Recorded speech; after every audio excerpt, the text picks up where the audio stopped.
Did you ever wonder how women all over the world, how they make their decisions about wearing their clothes and their hair? I mean, being a typical befuddled guy, I don't have any idea. All I know is that you're walking down the street one day and all the women are wearing perfectly normal pants down to their ankles. You come back the next day and everybody's wearing, I guess, what they used to call pedal pushers. They're about 6 inches above their ankles.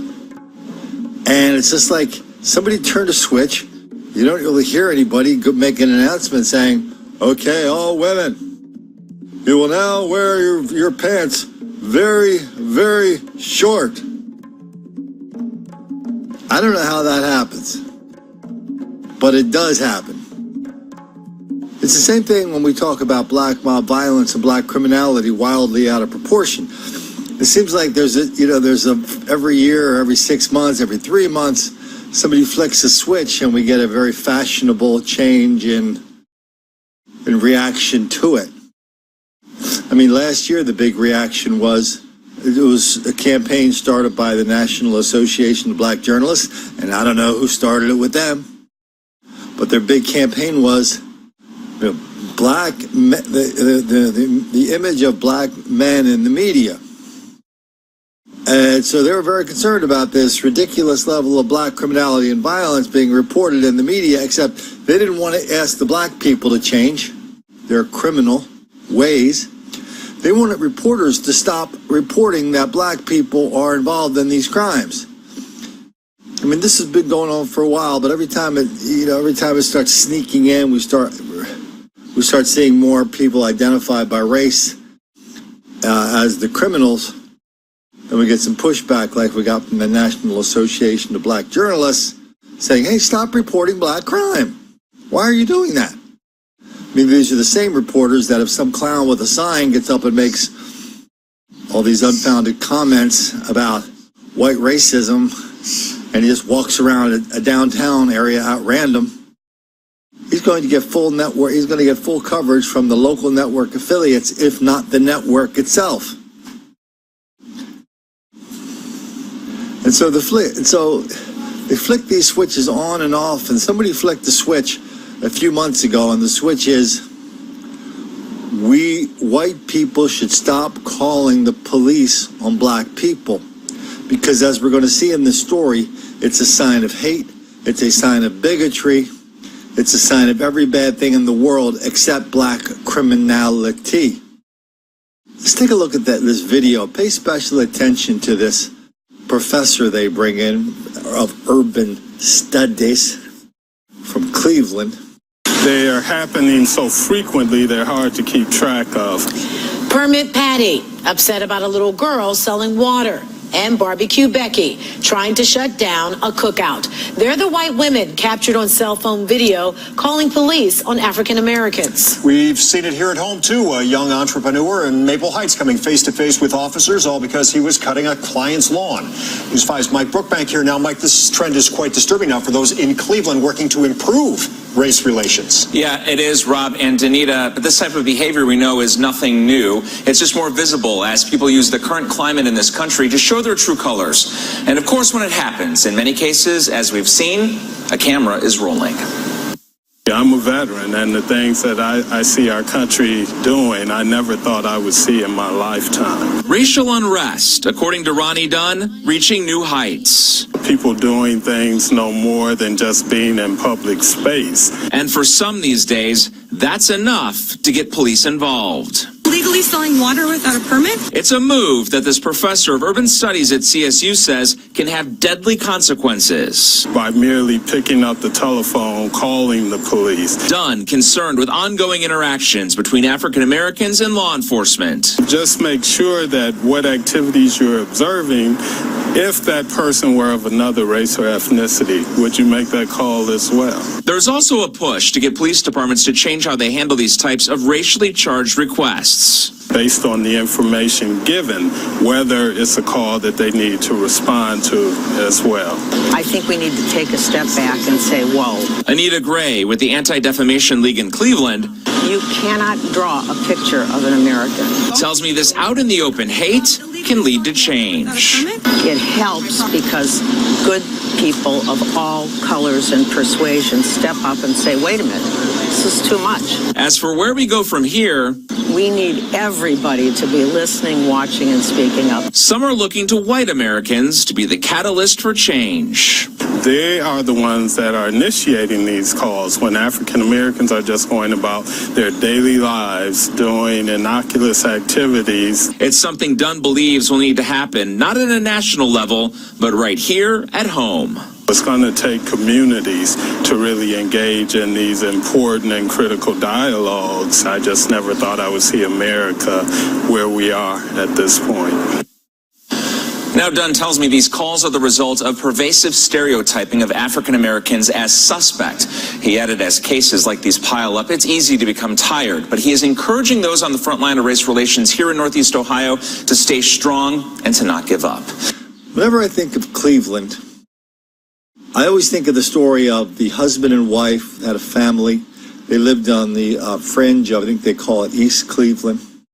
And they were calling the cops constantly because the fellas and their lovely ladies were going into their car dealership, threatening, vandalizing, stealing. And it was happening over and over and over. And they kept calling, and the cops kept not showing up. The cops kept not doing anything. Got so bad that a local TV station sent a camera out there to do a story with them, and they said they laid it out right on the line. We've done this story many times here. They laid it right on the line, and they said, "Listen, this is turning into East Cleveland. We don't understand why we can't get the police to pay attention to the crime out there." Before that segment aired on local TV, that husband and wife were discovered dead by their son because a couple of fellas came in with a gun and killed both of them and stole a car. Call or no call? I love these professors, right? It's like, where was that professor explaining all this stuff when that husband and wife were on the ground of their garage, blood all over the damn place? Where was the professor? Where was that idiot reporter? Where was that idiot from, what was that, the Anti-Defense League or the, whatever it was called? Where were they? Where were they contemplating this ridiculous level of racial hostility that has elevated black and white crime and violence to unheard of levels?